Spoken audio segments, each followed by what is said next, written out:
Sexual temptation in European myth. The story of Shadi hails from the Isle of Man, a small British island situated between England and Ireland in the Irish Sea.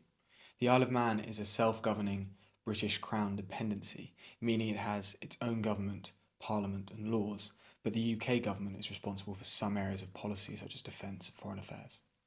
I've been to the Isle of Man a couple of times. Last time I arrived with a friend and we stood there in the tiny airport arrivals lounge and were like, what now? It's that kind of place. Very little going on aside from peaceful, untouched landscapes and the yearly TT races, a superbike race during which, on average, more than one rider dies each year. They have no speed limits on the Isle of Man. Given the island's location between the kingdoms of Scotland, England, Ireland and Wales, it has seen its fair share of conflict throughout history and generated an extensive mythology. It was under the control of the Anglo-Saxon English in the 7th century, during which period King Edwin of Northumbria utilised its proximity to Ireland to launch raids. Then the Vikings arrived. Then the Scots took control in 1266. Then the island returned under the possession of England. Then it was retaken by Scotsman Robert of Bruce, then back to the English, then the Scots again. Control passed back and forth until 1346, when the English crown seized and maintained the island under her dominion. During both world wars, the island became an internment camp for enemy prisoners. Until the 13th century, the island's primary language was Manx, a Celtic language. There was also some scholarly use of Latin and courtly use of Anglo-Norman.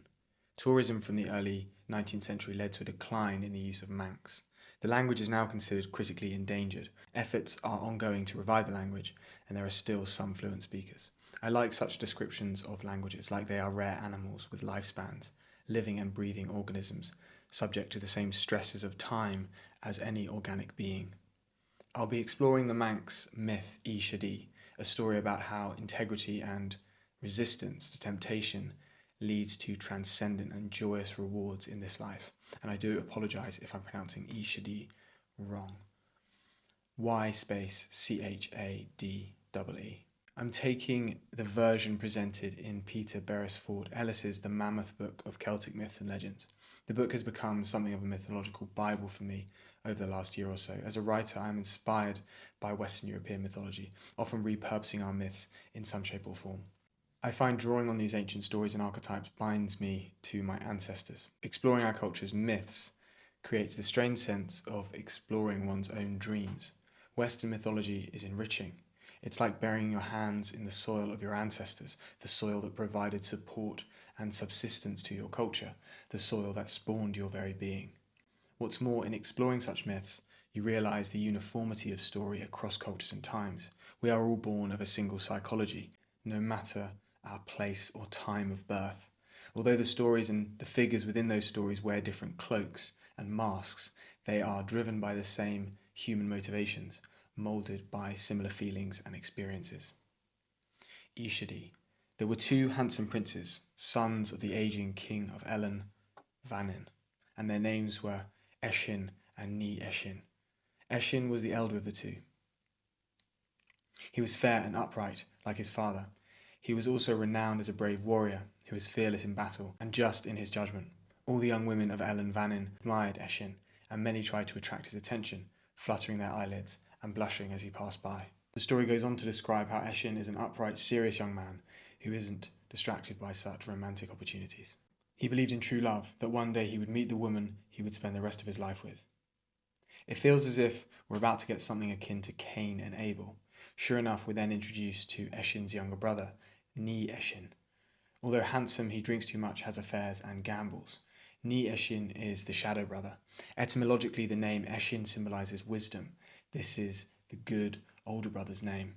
Looking up the term Ni in Manx, it seems to have some association to negatives such as do not, or nor. This stands to reason, given the dichotomous pairing. So Ni Eiscin is not wise, and simultaneously not Eiscin. He is the fallen one, the Cain in their relationship. Ni Eiscin is also incredibly jealous of his elder brother. The tale describes his jealousy as like a knife twisting in his stomach. One evening, Ni Eiscin was returning across the slopes of South Barrule, on whose peak was a castle. South Barrule is close to one of the island's largest towns, Peel. I previously wrote about this region on my blog, the wide expanse of desolate moor and heathland. You can totally imagine the brooding Ni Ishin traipsing across those barren snowy plains, his mutterings as hostile as the chill breeze. On the peak of South Barul, Ni Ishin encounters a strange old man. The old man had strange eyes, one blue and one green. They could look east and west and south, but never could they look towards the north. Aside from having what is usually considered the attractive ocular abnormality, heterochromia, the old man's eyes are misaligned. They can see in every direction, suggesting he is all-seeing and wise. Is he, though? There is some kind of mutation, a contortion in his all-seeing abilities. He cannot look towards the north. I think this is of utmost significance. Usually the hero will meet a benevolent guide on his travels. Here, however, we are dealing with Ni Ishin, the anti-hero. So he will meet the shadow equivalent of the benevolent guide, that being a negative force that guides the anti-hero to negative ends. The fact that the old man can see in every direction except north signals this to the reader. North speaks of home and security, the North Star being a symbol of guidance and direction. What Ni Ishin will receive from his negative guide then is not direction, truth, wisdom, but misdirection and falsehood. The old man greets Ni Ishin and tells him he is a friend to all who are troubled and in search of happiness in this life. When Ni Ishin shares the fact he hates his brother for all his virtues and success, the old man replies with a proverb. It is not he with little who is poor, but he who desires more. Ni Ishin becomes frustrated, reasserting that his brother has made his life miserable. The old man sighs and says it's nothing to worry about. The next passage is interesting. Why so? Ni Ishin was much irritated and might well have struck the old man down had he not been intrigued by the movements of the man's strange eyes, and he remembered that it was said evil spirits had that cast of eye. He kept his temper in check. The archetypal evil in the old man resonates with Ni Ishin. It calls to his bad nature. One's vibration or frequency attracts its like. If one's frequency is of the negative or low variety, it will attract low things. Vice versa if it's positive. I've become acutely aware recently that in doing good things and avoiding damaging things, the universe responds. In a previous article, I talked about the benefits of desexualizing the brain, of avoiding pornography. I've definitely felt how that kind of easy pleasure-seeking activity lowers my frequency. Alternatively, when you start engaging in high-frequency behavior, you do your work diligently, you pray or meditate, you voluntarily bear suffering, like exercise, cold showers, and other difficult things. It changes your perception. If I have a moment of weakness during a high-frequency phase and look at pornography, it doesn't appear the same at all. The images look base. I'm not as responsive to the lures of internet sirens. In the context of this story, Ni Ishin is operating on a low frequency as a result of compounded, jealous thought patterns. Negative opportunities present themselves to him in greater abundance, and he is drawn to them to a greater degree. The old man says that Ni Ishin's jealousy for his brother is an issue easily solved. He gives him a basket with a snake inside, telling Ni Ishin that he can put it under his brother's bed during the day. By evening, his brother Ishin will become ugly, and no women will desire him. Ni Ishin takes the basket and, when his brother leaves to go hunting in the morning, places it under his bed. That evening, a strange apparition appeared at the gates of the castle, a bent figure of a man with coarse grey skin and a protruding nose like the beak of a bird. His eyes were crossed, his hair matted, and he had a permanent dribble on his chin. I love the constant descriptions of bizarre character features, the crossing of eyes, the dribble. This story would provide much enjoyment for a film's costume and makeup department. The warriors on guard frowned and looked at one another, for they did not recognize him, but they saw that he rode Prince Ishin's favourite horse. The guards ask the figure what he's done with the handsome Prince Ishin. I am Prince Ishin, replies the figure. The guards burst out laughing. The guards resolve that this figure has killed Prince Ishin and taken his horse. They sound the alarm. Prince Ishin cries out to his father, "Father, father, they are attacking your eldest son." But the old king does not recognize his son. Ishin calls out to his mother and gets the same response. The queen gazed on him in disgust. "Drive this evil one away and find out what has happened to my dear son Ishin," she ordered. The deformed Prince Ishin gallops away on his horse, escaping the baying mob. He reaches a stream and sees his reflection in the water. He screamed at what he saw. Now he knew why he had not been recognized at the castle. His heart was heavy, and he sent his horse, with a slap on the rump, back in the direction of the castle. It was not fitting for someone like him to ride the horse of a prince. Eshin wanders in the wilderness down a valley between Sneffel and another mountain. I've been up Sneffel. It's the highest mountain on the Isle of Man. Its summit is the only vantage point in the United Kingdom from which, on a clear day, you can see all the kingdoms of the British Isles across the seas: England, Ireland, Scotland, and Wales. Geography is a powerful signal for Eshin's disposition. He does not rise over mountain summits. He traipses through valleys, later coming to what is described as a deep black lake under the shadow of a black mountain. Everything is low and sombre. Here he sat down on a great granite stone and placed his head in his hands. An old woman comes along, dropping and gathering up sticks as she goes. Eshin offers to help, taking the lady's sticks up the mountain. They talk and she asks him why he has a heavy heart. Eshin tells her what he knows of the story. When they reach the woman's cottage, she invites him in. He insists that she sit while he prepares a fire. As they cook some fish, the old woman gazes at the cloudless night, studying the stars. "Eat and grow strong, young Eshin," she told him. "You shall be as comely as you once were, and as happy. You will, however, need all your strength, so eat and rest here until morning, and then I shall tell you how you may accomplish that." In the morning, the old woman tells Eshin to walk across the hills to South Barrule, where he will find an old man with funny, different-coloured eyes. Greet him and do the opposite of what he says. Whatever he tells you, do the exact opposite. Do you understand? Eshin doesn't understand, but promises to do exactly as the woman says. He meets the man and is greeted in the same way as his brother was. "I am a friend to all who are in trouble and who seek joy in this life." The old man tells Eshin to avoid someone he calls the Queen of the Fairies. He then leaves Eshin. Eshin waits in the dark night. Eventually a group of sprites appear in the distance, one of whom is a beautiful woman in green holding a basket of light. Eshin does the opposite of what the old man said and stands in the fairies' path. Eshin tells his story and asks what to do. The Queen of the Fairies tells him that it is serpent's venom that has caused his afflictions. "You can be returned to what you were, but to achieve this you must come along with me." The Queen of the Fairies escorts Eshin across the sea to a fleet of ships. On one of the ships, she says, is Ishadi, a beautiful princess. She is the only one who will be able to restore Eshin.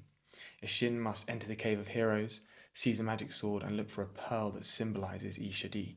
He must not be distracted on his quest by anything, no woman or subtle device. Eshin enters the cave and comes upon a room of drinking warriors. At the far end of the room he sees a blazing sword.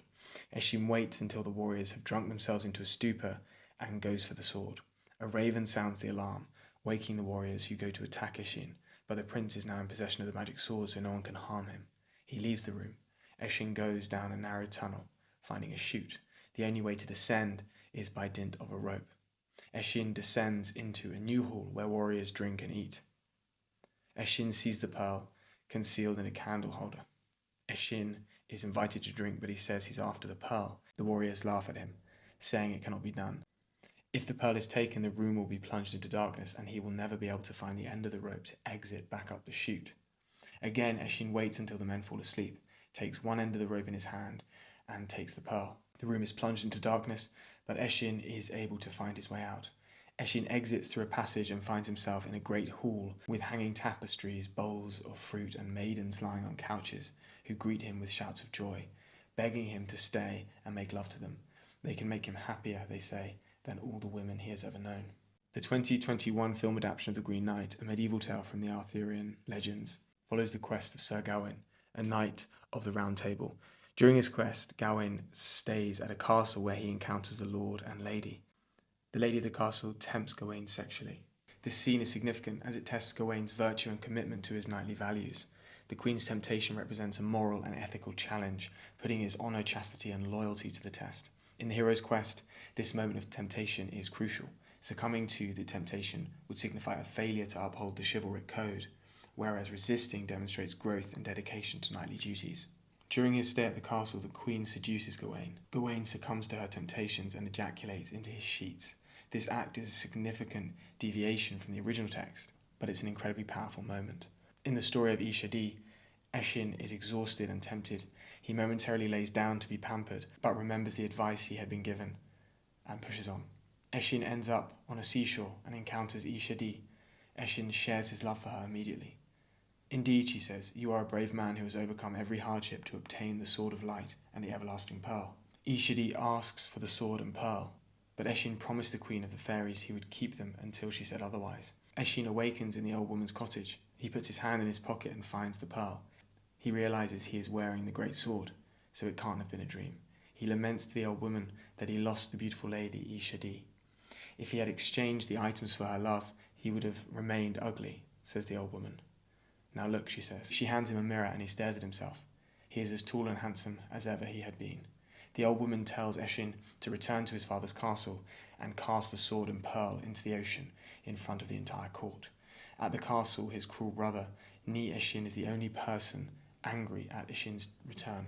Against much resistance, Eshin cast the items from the battlements into the sea. You have thrown away a great treasure, muttered his brother. Not so, replies Eshin. I have gathered a treasure, for I have garnered wisdom in great store. I hold that wisdom is the greatest treasure. The old king nodded reflectively. Ni Eshin storms out of the castle and is never seen again. At that very moment, a carriage pulls up. In it is Ishadi. You did not settle for treasures from the other world, she says, but rather for love in this one. For the love of a man such as you, I am destined in this world and the other world, for there are no barriers to true love.